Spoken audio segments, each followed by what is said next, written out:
During my career, I've been in this industry for around 15 years, and there's been a change, there's been an adjustment, and a lot of my success has been not only looking at the industry trends and seeing sort of where things were moving, but also the sponsorship and support of my colleagues, my leaders, and whether they were direct mentors, people in my space, or even people cross-functionally who together help put the work forward. And I feel like it was more of a two-way balance of that relationship. So thinking, how can I provide value to them in their functional area, but also what was I specifically looking for them to sort of feed back into me, and keeping that in mind that again, it's a mutually beneficial relationship and how we can grow together, not only in the organization, but also looking at the industry as a whole.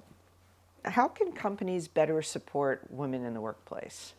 Companies can support women in the workplace, I think, in a few areas.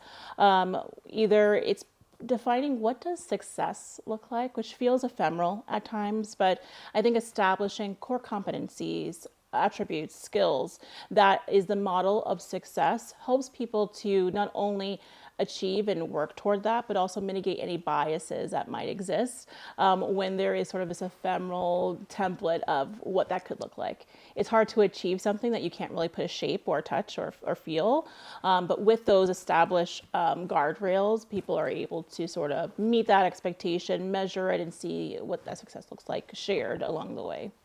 Now, you recently joined E.L.F. Yes. What has been your impression so far in terms of supporting women? Yeah, I think E.L.F. is a place like no other. We go at E.L.F. speed. What's something that is definitely different there is that we have a high performance team culture, which means that we provide feedback along the way, and that's constructive feedback, and it's intended to feel, how do we make this work together, this journey, stronger, more holistic, that we're speaking the same language. And there's also reliance on really close relationships. And so it's easier to have a hard conversation or go through something that may be a little bit more tough when you have a personal connection with someone versus someone you only see in a conference room. And so I think at E.L.F. we do have that shared dialogue that's modeled from interns to the C-suite, and that makes everything sort of move in the right direction. What are your hopes for 2025 when it comes to equity for women? Yes. So my hopes for 2025 with equity for women is to allow this growth and this progression that we've seen continue to evolve and to grow.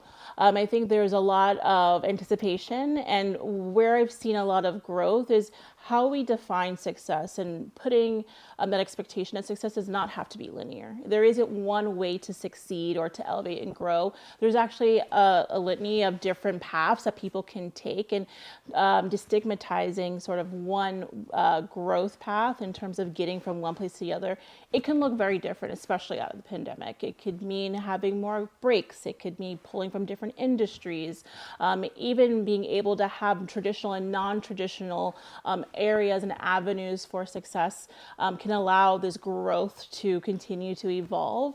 And as we sort of break down what the expectation and of what that growth could look like, I think it allows for us to sort of challenge the status quo and allow for new voices to break through.